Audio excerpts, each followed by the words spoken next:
Доброе утро, дорогие зрители! За окном еще только просыпается день, но в нашей студии уже зажигаются огни эфира. Напоминаем, что у нас есть телеграм-канал Макс, поэтому вы можете присоединиться к нам чуть позже. Но сегодняшняя встреча обещает быть не просто утренней сводкой, она станет маленькой семейной историей, в которой найдется место и новостям, и чуду, и мудрости. К нам в гости придет представитель Министерства здравоохранения, чтобы поделиться данными по работе организации в республике и важной информацией о сосудистых заболеваниях. Сделаем с вами ежедневную утреннюю зарядку, чтобы поддержать наше сердце, а также бодрость. И тем, кто только что оторвал голову от подушки, сообщаем, что у нас сегодня подведение итогов нашей игры, так что порадуем вас с утра. Но утро не было бы по-настоящему волшебным без дыхания старины. Расскажем, как прошел праздник Ивана Купалы и вспомним обычаи. И, конечно, подведем итоги не только игры, но и сегодняшнего дня, то есть последние сводки новостей также у нас в эфире.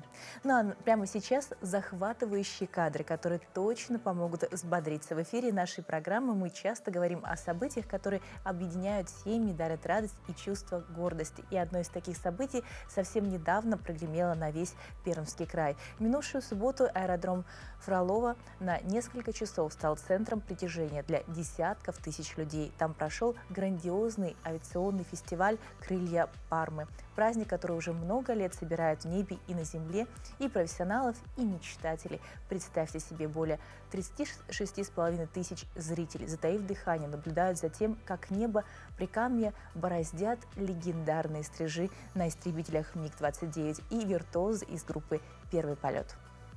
В городе Пермь на аэродроме Фролово пилотажные группы показали захватывающие трюки на авиационном фестивале «Крылья Пармы». Этот день превратился в эпицентр гравитации и скорости. Тысячи зрителей, затаив дыхание, следили за тем, как самолеты, кружась над небом, рисовали сложные фигуры. За штурвалами стальные нервы и мастерская техника. Группа «Первый полет» виртуозно рассекает воздух, оставляя за собой дымовые петли, которые исчезают за одно мгновение, будто бы их не было. Но главное зрелище для публики – это знаменитая группа высшего пилотажа «Стрижи». Эти стальные птицы демонстрируют синхронное маневрирование, которое кажется невозможной.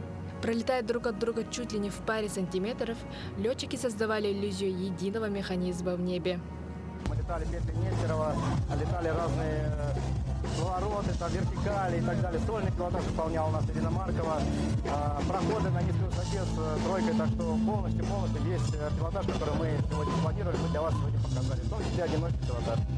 В эти дни погода в Перми благословила летчиков ясным небом, которое позволило выполнить даже самые сложные приемы.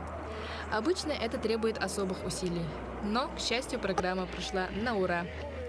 Особым лицом на шоу в воздухе оказалась Ирина Маркова, которая являлась единственной девушкой-пилотом. Она, исполнив свою сольную карусель, доказала, что профессионализм не зависит от пола. Очень гостеприимный фестиваль, очень гостеприимный.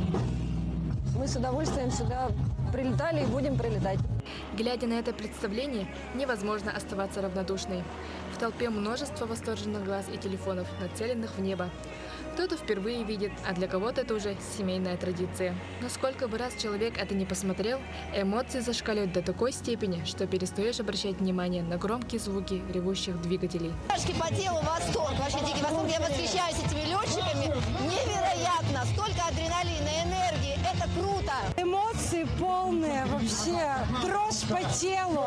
Это вообще вайб, вообще классно. Крылья Пармы, это здорово.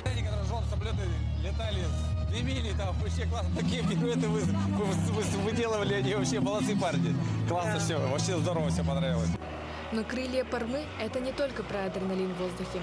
Организаторы подготовили насыщенную программу для тех, кто предпочитает интерактивные площадки на земле. Проводились мастер-классы и выставка ретро-техники, которые позволили гостям взглянуть в историю авиации. И в завершении яркие десанты парашютистов прыгнули с неба под бурные овации толпы. Потрясающие кадры, потрясающее настроение. Ну а прямо сейчас давайте узнаем, что бы небо республики нам приготовило. Итак, в центральных районах сегодня 28-35 выше 0, в Заречной группе 25-35 со знаком плюс, в южных плюс 21, плюс 29, в Вилюйской группе 22-29 выше 0, в Нижнеленских от 20 до 31 градуса тепла, в западных плюс 18, плюс 32, в Колымо-Индигирской группе улусов 3-27 градусов тепла, в Янских от плюс 8 до плюс 22, на северо-западе 4-17 выше 0, в Якутске в 6 часов утра температура составила 21 градус тепла, атмосферное давление 742 миллиметра ртутного столба. В Штиле сегодня днем без осадков, ветер южный 5-10 метров в секунду, но температура, будьте осторожны, 33-35 выше 0, поэтому следите за своим здоровьем. Ну а прямо сейчас переходим от новостей погоды к последним новостям мира и республики.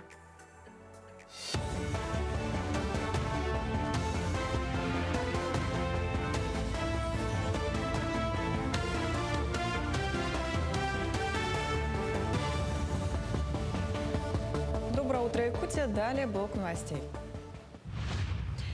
В Якутии продлили возможность оформить семейную ипотеку на прежних выгодных условиях. Ранее планировалось, что с июля ставка для многих категорий вырастет. Так, у семей теперь есть время до 1 октября, чтобы воспользоваться льготными 6% годовых на покупку новостройки.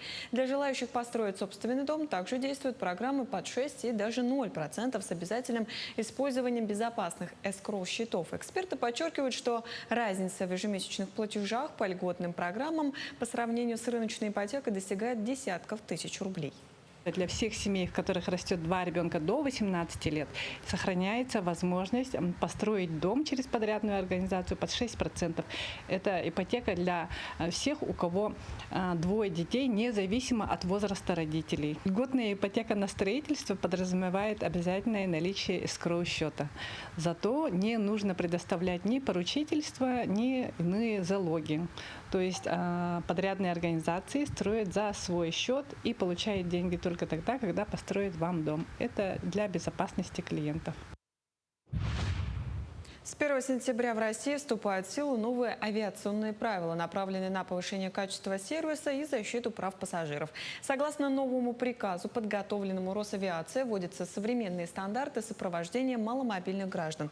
Одним из ключевых изменений станет официальный запрет на рассадку детей отдельно от родителей. По словам министра транспорта России Андрея Никитина, обновление правил необходимо для замены устаревших норм 70-80-х годов и приведения уровня обслуживания в соответствии с современными требованиями. Минцифры запустила приложение «Госкан» для быстрой проверки данных по QR-коду. Оно позволит сотрудникам организации и ИП проверять данные физлиц из приложений «Госуслуги» и «Госуслуги авто», а также в цифровом ID в МАКСе. С помощью «Госкана» кассиры, контролеры или другие лица смогут отсканировать QR-код, чтобы получить от гражданина подтверждение возраста, студенческого статуса или наличия льгот. Проверяющие увидят только подтверждение без данных пользователя. Сведения о гражданине не сохраняются на устройстве сотрудника. В Якутии продолжается строительство и ремонт дорог в рамках национального проекта «Инфраструктура для жизни». К сентябрю этого года планируется завершить первый этап строительства новой автомобильной дороги к образовательному комплексу «Точка будущего», который обеспечит безопасный и удобный подъезд к школе, жилому кварталу и микрорайону Жатая. Общая протяженность нового участка превышает 2 километра. В настоящее время работы по нацпроекту ведутся на 11 объектах общей протяженностью более 64 километров. Российский биолог-генетик Елена Мудрик провела полевые работы по сбору генетического материала в местах гнездования белого журавля-стерха. Метод бесконтактный. Ученый искала то, что птицы оставляют после себя: перья, скорлупу и даже воду из озер, где птицы оставили свои невидимые следы ДНК. Все образцы отправятся в Москву, в Институт общей генетики имени Вавилова. Там Елена детально изучит генофонд дикой восточной популяции стерха. Это поможет понять, насколько жизнеспособна популяция и как эффективнее ее защитить. Исследование проходит в рамках проекта сохранения белых журавлей в России. В этом году его поддержал президентский фонд природы. Эти работы по-хорошему должны проводиться много лет, поскольку стерх птица эксклюзивная, редкая, труднодостижимая. Каждая особь драгоценно, материал от каждой особи драгоценен, его очень тяжело получить. Вот чтобы собрать несколько перьев, исследователю приходится в сутки пройти 10, 12, 17 километров по тундре, по болотам, преодолевать большие препятствия.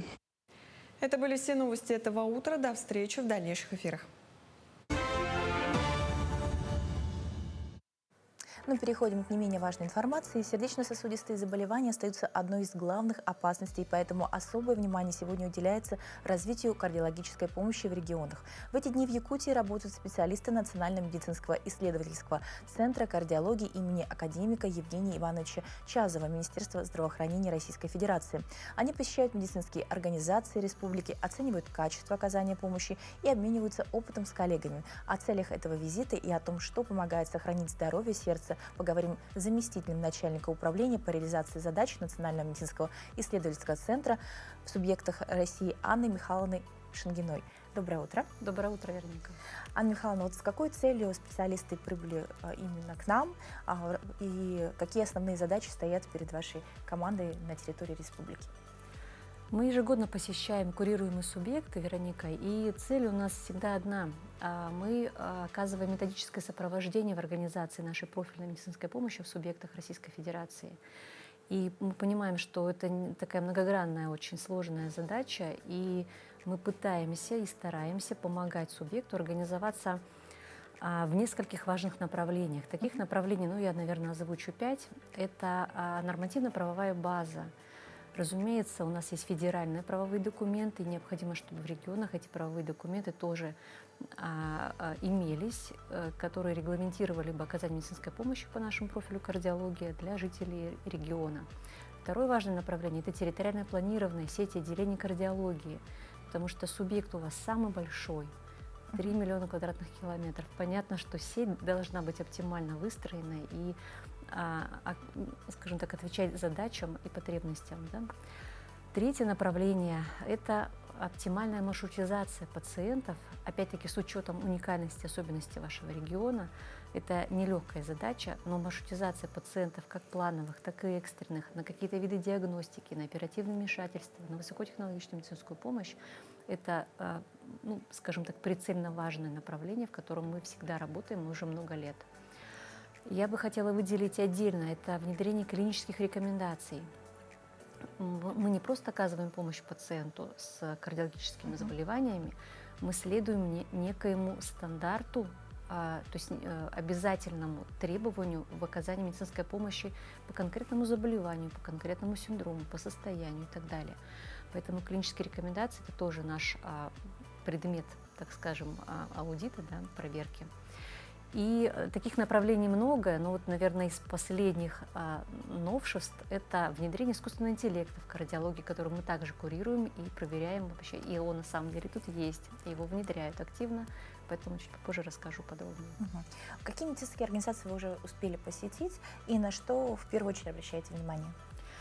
Как уже я сказала, чаще всего мы все-таки посещаем наши организации, где эта сеть кардиологических отделений развернута. Обязательно мы посещаем поликлиники, станцию скорой медицинской помощи, потому что это неотъемлемый этап экстренной помощи пациентам, в том числе по профилю кардиология.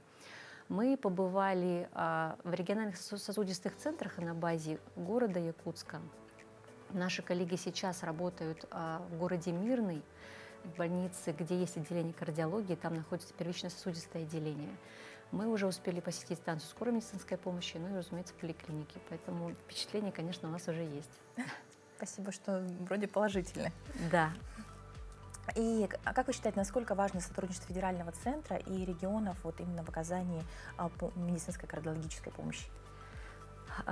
Мы, знаете, так как уже вначале сказала, что мы оказываем методическое сопровождение, мы, конечно же, предполагаем, что мы несем помощь.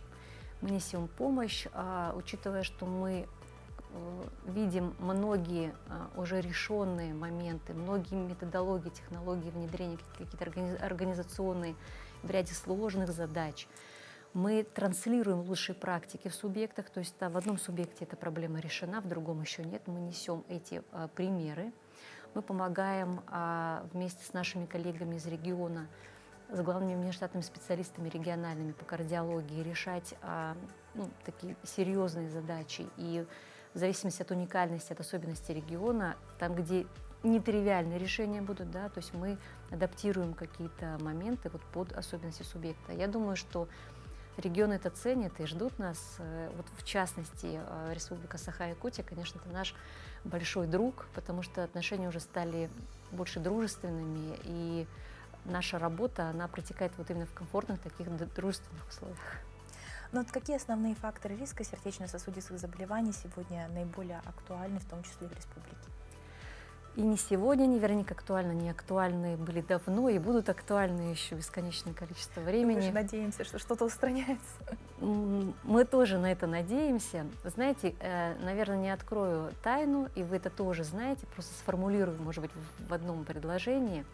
Самый главный враг для сердца и для сосудов, конечно, враги, их мы поименуем сейчас, да, поименно, это повышенное артериальное давление, повышенный уровень холестерина, это преддиабет и диабет, это курение и это ожирение, избыточная масса тела. Когда мы вроде бы говорим очевидные вещи, мы понимаем, да, мы все это знаем, факторы-то, в общем-то, известные, но продлить цепочку этого риска, а почему это риск, а почему мы этого страшимся и так далее, мы как-то эту цепочку редко у себя в голове продлеваем, да, до вот этого опасного момента. По крайней мере, врачи своими знаниями делятся, но наши пациенты иногда прислушиваются, иногда, в общем, не очень прислушиваются. Иногда просто забывают, что этот риск. Но вот особенно тщательно мы, конечно, проверяем работу врачей, участковых терапевтов, кардиологов, поликлиник именно по факторам риска, потому что спрофилактировать всегда было проще, чем уже лечить осложнения. И, наверное, я сакцентируюсь на холестерине, потому что именно это субстрат атеросклеротической бляшки, которая является самым нашим главным врагом. Причем где бы она ни была, если это головной мозг, то может возникнуть ишемия мозга, да, инсульт. Если это сердце, то может возникнуть ишемия сердечной мышцы, инфаркт. Если это любой другой орган, то будет ишемия вот этого другого органа. И нам надо, конечно, стараться все свои усилия направить на снижение факторов риска, доступно рассказать нашим жителям о том, почему это опасно и каким последствиям это может привести. Только один факт, наверное, очень показательный, сейчас озвучу. Уровень холестерина у нас в крови бывает хорошая фракция, которая выносит избыток холестерина из кровотока, и плохая фракция, которая привносится в кровоток. И вот соотношение этих двух фракций, хорошего и плохого холестерина, высчитывается в виде индекса атерогенности. Простыми словами, это скорость атеросклероза. Мы обращаем на это внимание, и, наверное, это будет важно, чтобы каждый пациент тоже отслеживал этот показатель. Наверное, тогда самый правильный совет – это следить за своим здоровьем. Обязательно. Быть грамотным вот в целях профилактики, в формах профилактики. И наши доктора во всех регионах могут в этом помочь. У нас создан центр профилактики, который для пациентов откроет возможности борьбы с факторами риска. Спасибо большое за такой подробный рассказ. Спасибо, что приехали. Приезжайте, конечно, еще, будем вас тоже ждать. Спасибо огромное, обязательно. Дорогие друзья, мы сердечно благодарим нашего уважаемого гостя за эти мудрые, такие нужные слова. В самом деле, забота о здоровье – это не свод строгих правил, а ежедневное внимание к себе и своим близким. Но, согласитесь, даже самые лучшие советы остаются лишь теорией, если не перейти от разговора к делу. А что может быть лучше, чем начать утро с пробуждения каждого мускула, с глубокого вдоха и улыбки самому себе? Именно сейчас мы приглашаем вас оставить на минутку все дела, отложить чашечку кофе и встать вместе с нами. Наша утренняя зарядка для бодрости духа и крепости тела.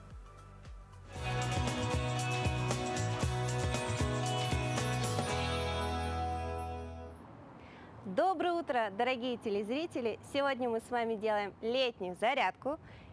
Она подходит для любого возраста. Ее можно сделать так же, как и я, вместе с детьми. Итак, ножки на ширине плеч, вдох и выдох. Еще раз, вдох, выдох. Замечательно. Руки внизу, поднимаем плечи наверх. Раз, два, три, 4, 5, 6, 7, 8. Чуть побыстрее. Раз, два, 3, 4, 5, 6, 7, 8. Поворачиваем корпусом. Раз, два, три, 4. В другую сторону. 5, 6, 7, 8. Еще. Раз, два, три, 4, 5, 6, 7, 8. Замечательно. Руки в сторону. Поворот корпуса. И раз, два, три, 4, 5, 6. Руки шире. 7, 8. Побыстрей. Раз, два, три, 4, 5. Руки выше. 6, 7, 8. Есть. Опустили руки вниз. Вдох. И выдох. Чуть-чуть потянули вперед. Поменяли ручку. Есть. Руки назад, замок. Назад. Есть. Молодцы. Следующее упражнение — наклоны корпуса. И раз. Поворот. 2. Опускаемся вниз. 3, 4. Есть. Раз. 2. 3. 4. Еще разок. Раз. Чуть побыстрее. 2. Ниже. 3, 4. И раз. 2, 3. Замечательно. 4. Руки на пояс. Теперь следующее упражнение. Заводим ножку назад и пружиним ее в воздухе. И раз, 2, 3, 4, 5, 6, 7, 8. Есть. Поменяли. И раз, 2, 3, 4, 5, 6, 7, 8. Замечательно. Руки поставили в сторону. Теперь в сторону уводим ножки. И раз, 2, 3, 4, 5, 6, 7, 8. Есть. Поменяли. Раз, 2, 3, 4, 5, 6, 7, 8. Теперь вперед. И раз, 2, 3, 4, 5, 6, 7, 8. И вперед другой ножкой.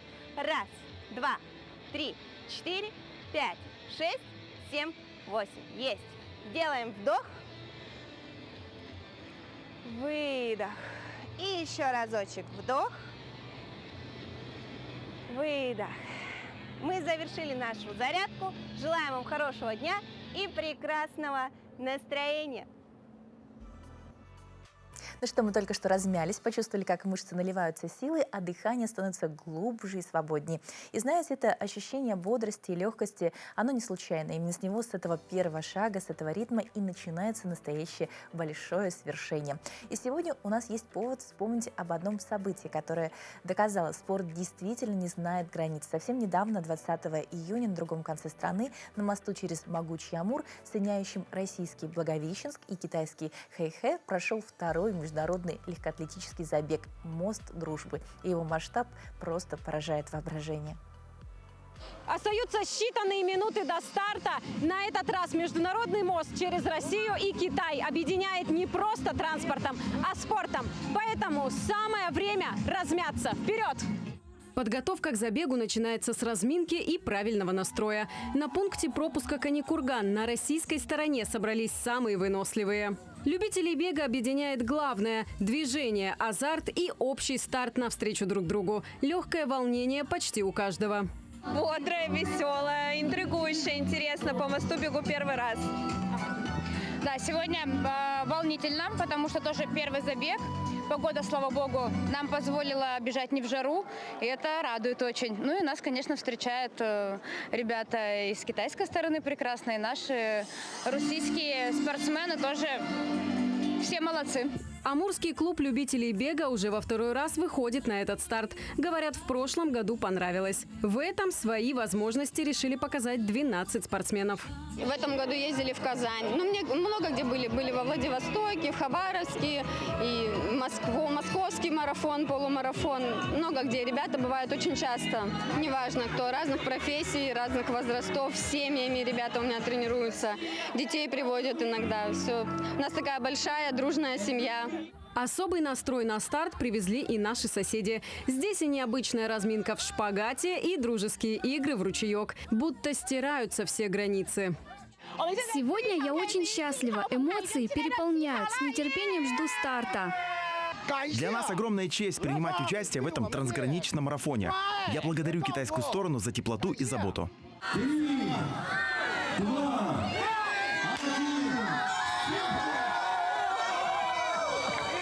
Сильный ветер и пасмурная погода не мешают. Участники шутят, что это наоборот добавляет скорости 10-километровому забегу. В этом году старт заметно вырос. Уже 12 российских регионов и 3 китайских. С российской стороны Дальний Восток, Сибирь, Поволжье и Москва. С китайской – Хэйхэ, а также гости из Пекина и Шанхая. География расширилась, а вместе с ней и масштаб самого забега.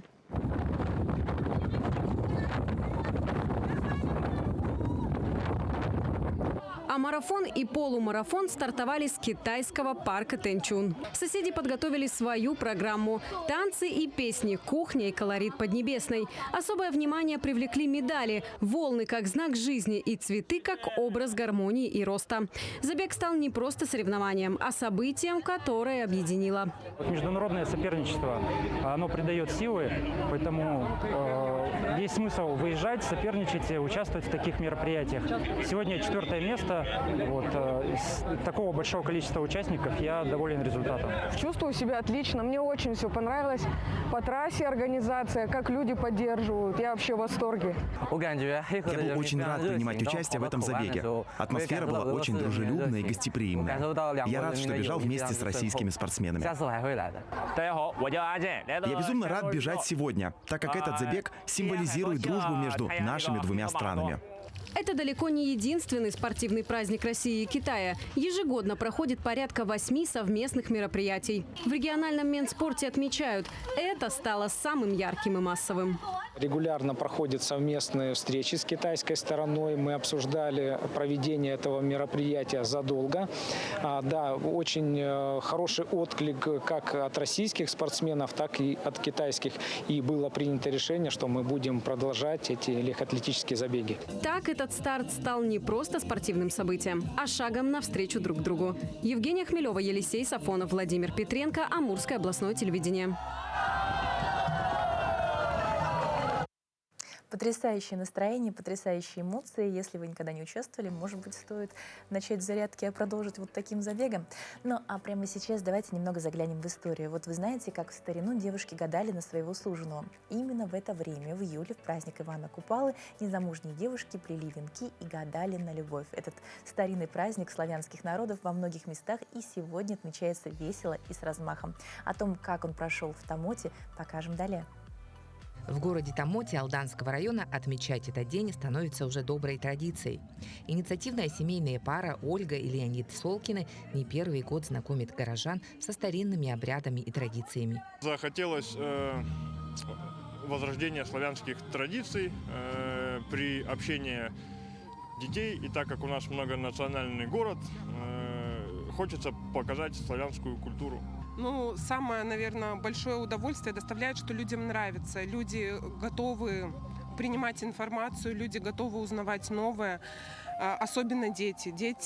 Очень много приходит детей, это очень радует. В этом году на берег Алдана съехались не только сами тамоцы, но и гости из Нижнего Куранаха и Алдана.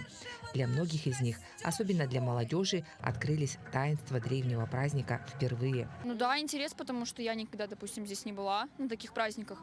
Вот, и что-то новое для меня. Атмосфера очень прикольная. Я тоже плела венок, смотрела, как разжигают огонь, и водила хороводы. Обряд добывания огня оказался одним из самых интересных и зрелищных для присутствующих.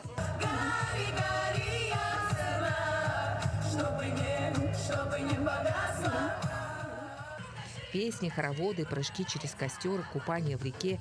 Считалось, что все эти старинные обряды очищали и привлекали удачу.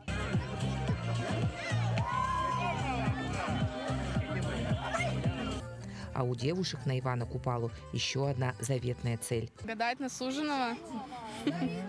Мне тоже на суженого гадать. После гадания девушки плетут венки и пускают их по воде.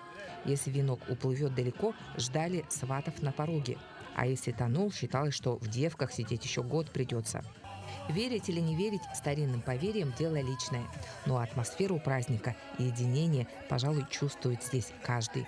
Атмосфера, вот это все, это прям, ну вау, это прям это. Я собрала своих подруг сюда, провести время с нашим городом. Сплоченность та же самая, и тоже настроение хорошее, события. В прошлом году мы тоже отмечали, только не таким составом, а тут намного интереснее будет даже. Иван Купала, середина лета. Еще можно успеть многое, чтобы насладиться нашим коротким и жарким северным летом. Туяра Филиппова, Ренат Нахиев, Томмот, Алданский район. В общем, ночь на Ивана Купала окутана дымкой легенд, мистикой, языческим огнем. Но, как это часто бывает, вслед за буйством трав и девичьих гаданий наступает день совершенно иного свойства. Утром 8 июля магия уступает место свету, а таинство – глубокой и тихой мудрости. Но 8 июля – это не только день ромашек и семейного тепла, это еще и даты, богатые на исторические события. Какие именно, узнаем в нашей постоянной рубрике.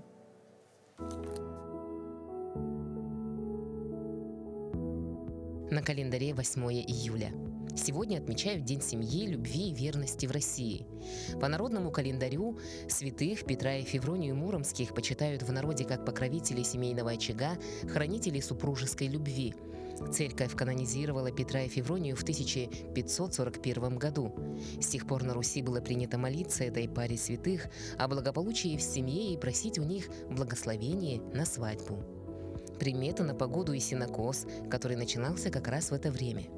Люди подмечали, если свиньи и мыши начинают есть сено, покос будет худой.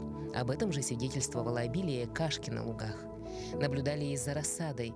Если она хорошо пьет поливку, дни сенокоса будут сухими, если же вбирает воду – влажными. С Петра и Февронии ждали еще 40 жарких дней. Этот день в истории. 1709 год. Русская армия Петра I разбила шведскую армию Карла XII в Полтавском сражении. 1799. Император Павел I издал именной указ об учреждении российско-американской компании, деятельность которой была тесно связана с торговыми операциями в Якутской области. 1944. Введены звания и орден «Мать-героиня», «Материнская слава» и медаль «Материнства». В этот день родились 1842. Николай Бенардос, русский изобретатель. 1892. Николай Поликарпов, советский авиаконструктор. 1894. Петр Капица, советский физик, Нобелевский лауреат. 1895. Игорь Там, советский физик, Нобелевский лауреат. 1912. Ким Ир Сен, корейский политический деятель, основатель и первый глава Северной Кореи. 1915. Николай Крюков, советский актер театра и кино, заслуженный артист РСФСР. 1938. Андрей Мягков, советский и российский актер театра и кино, народный артист РСФСР. 1974. Жанна Фриске, российская эстрадная певица, телеведущая, актриса. 1963. Дмитрий Певцов, советский и российский актер театра и кино, певец, педагог, народный артист России. Именины сегодня отмечают Василий, Денис, Константин, Петр, Семен, Федор.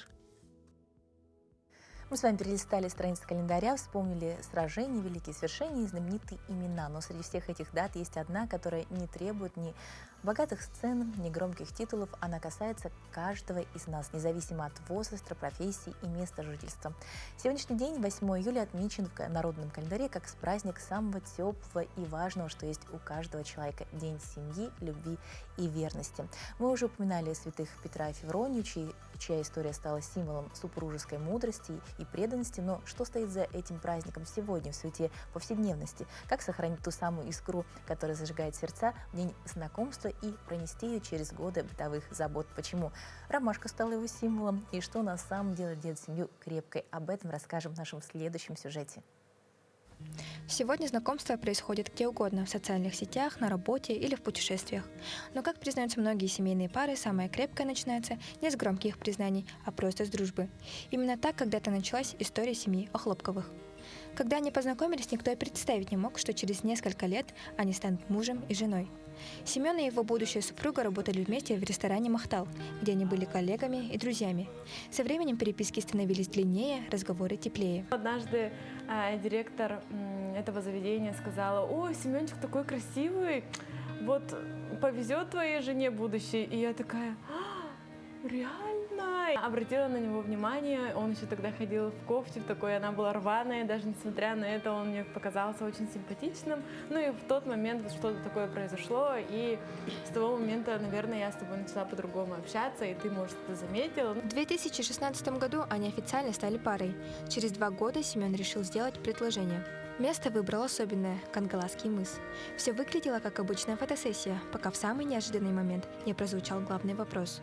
Я готовился заранее. Я помню, я прямо целый месяц работал, деньги откладывал, потом сперва купил кольцо.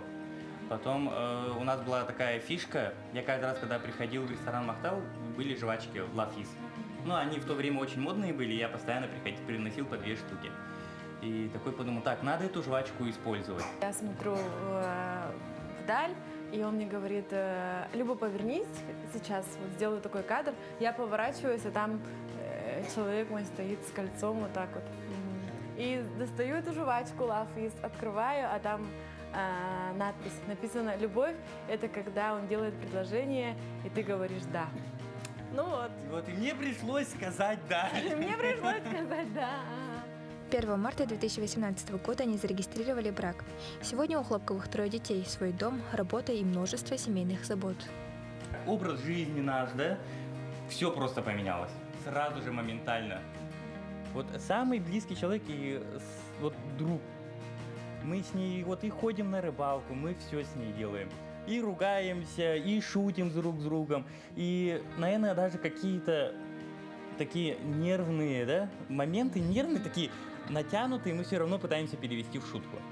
Потому что, ну, как-то это больше сглаживает, да? Или... Да.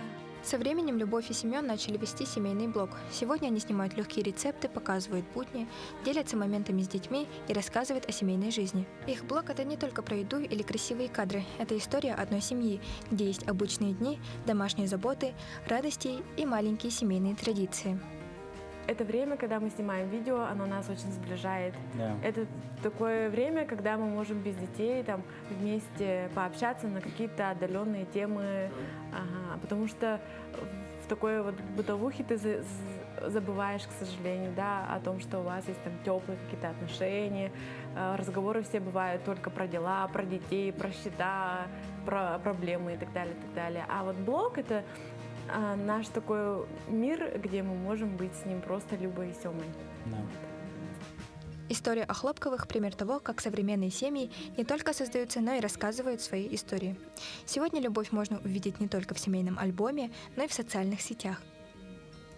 От коллег и друзей к супругам и родителям 3 детей. Семья Хлопковых показывает, как крепкие отношения строятся на доверии, поддержке и умении вместе создавать свою историю. Велена Васильева, Илья Сыромятников, Якутск.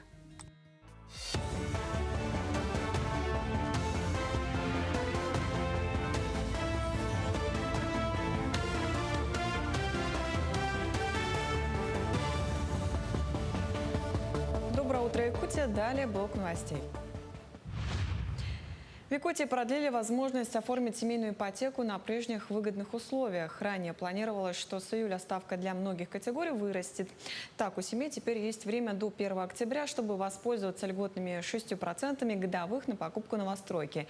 Для желающих построить собственный дом также действуют программы под 6 и даже 0% с обязательным использованием безопасных эскроу-счетов. Эксперты подчеркивают, что разница в ежемесячных платежах по льготным программам по сравнению с рыночной ипотекой достигает десятков тысяч рублей. Для всех семей, в которых растет 2 ребенка до 18 лет, сохраняется возможность построить дом через подрядную организацию под 6%. Это ипотека для всех, у кого 2 детей, независимо от возраста родителей. Льготная ипотека на строительство подразумевает обязательное наличие эскроу-счета. Зато не нужно предоставлять ни поручительство, ни иные залоги. То есть подрядные организации строят за свой счет и получают деньги только тогда, когда построят вам дом. Это для безопасности клиентов.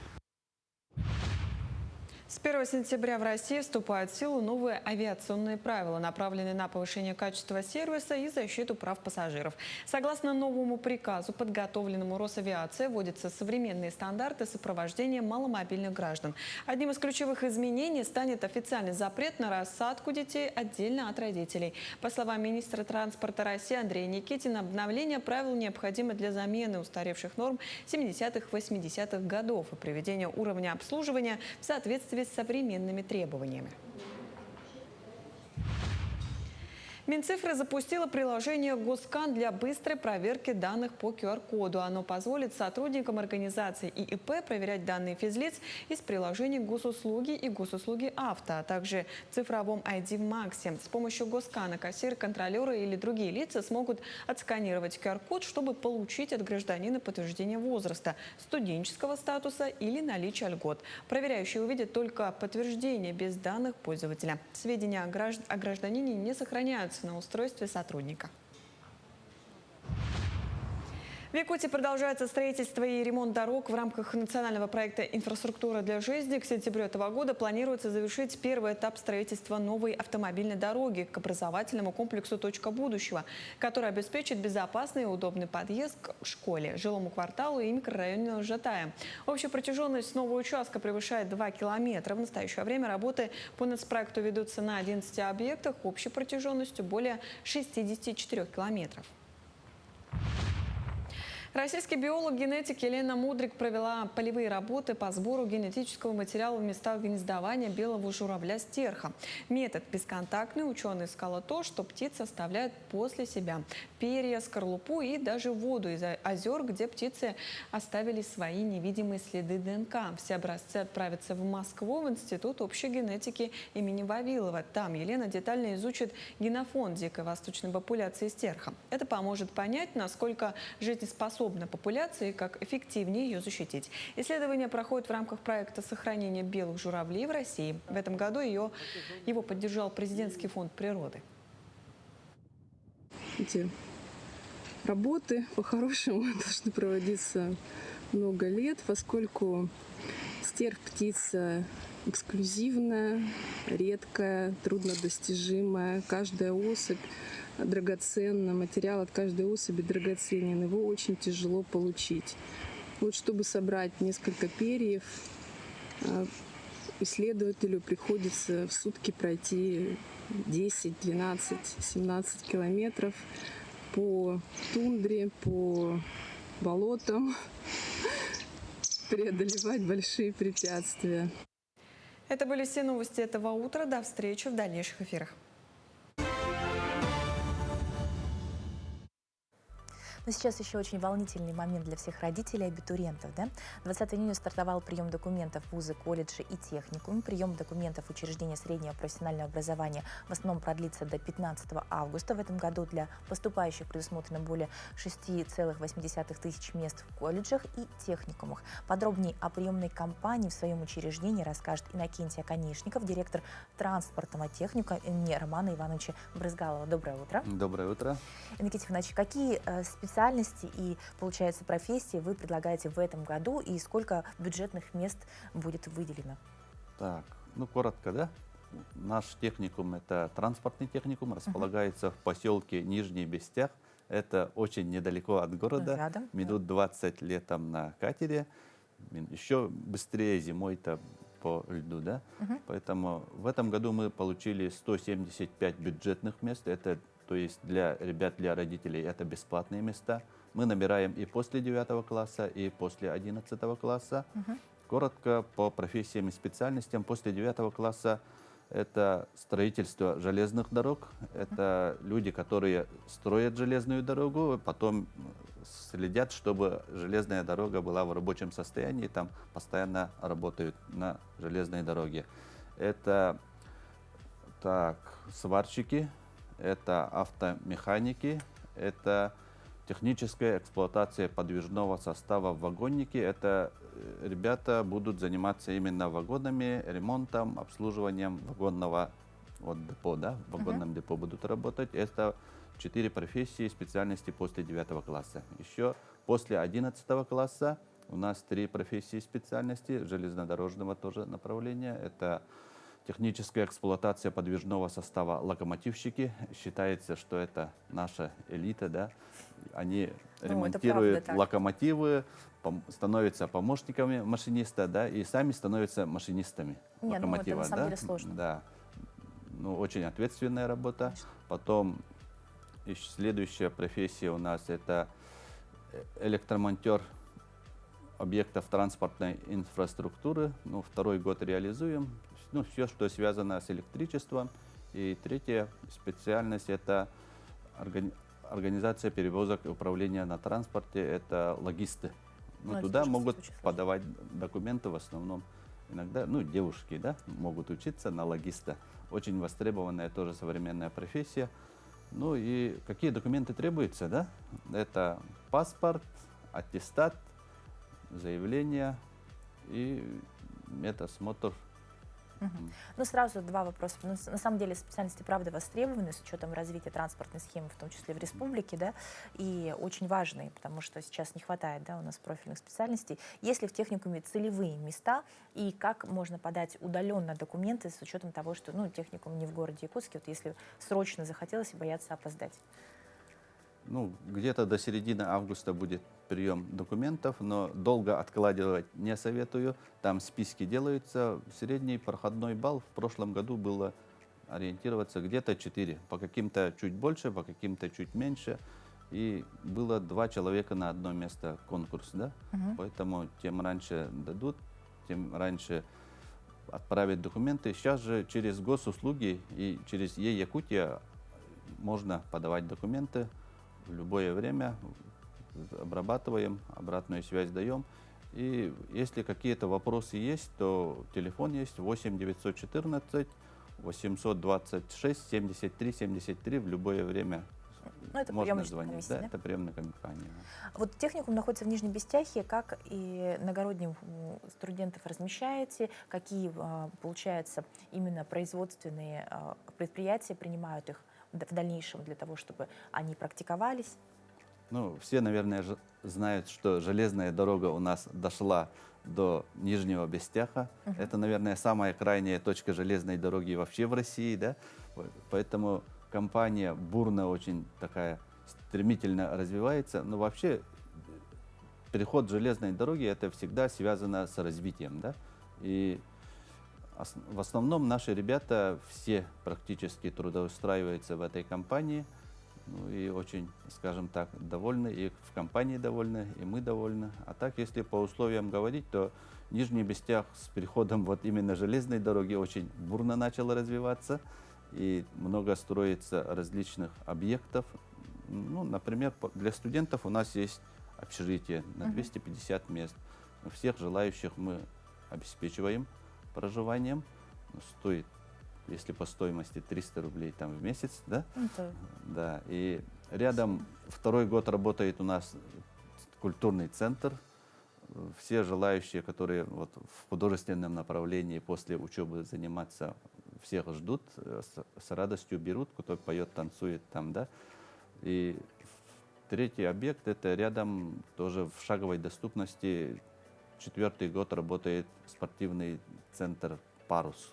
Вот. Огромное здание, там и бассейн, и бег, и футбол, и баскетбол, и единоборство, и многоборье, и национальные виды спорта, и бассейн, вот, и все виды спорта. Ну, ребята, которые начали заниматься в школе, обычно желают продолжить этим заниматься, и вот в Парусе их с радостью ждут, и определенное время есть у нас для студентов по соглашению, для студентов это даже бесплатно. Ну, то есть, получается, очень развитая инфраструктура, Да, обеспеченная культурным досугом и спортивным. Мы знаем, что вы стали победителями, получается, в федеральном проекте профессионалитет, прошу прощения, да? Ваш техникум стал победителем в железнодорожной отрасли. Вот как это отразилось на вашей инфраструктуре, что выиграли, как студенты отреагировали? Большой федеральный грант, да? Ну, сейчас профессионалитет это про практическое обучение студентов больше получается история. Грант будет реализован в следующем году. Мы получим федеральных средств на 100 миллионов, да. Потом еще определенное вложение сделала компания «Железные дороги Якутии», которым, ну, наш основной партнер получается, да. Ну и республика тоже сделала вложение. И что поменяется для нас, для ребят, для обучения, то будет очень серьезное обновление материально-технической базы, ремонты, новое оборудование, новые компьютеры, новые симуляторы. Все будет самое новое. И второе требование — это в образовании, в образовательной программе, в реализации этой программы очень тесно будет именно с работодателем работать. И ну, мы и так тесно работаем, да, ну и эта связь еще усилится. Ну и какие плюсы?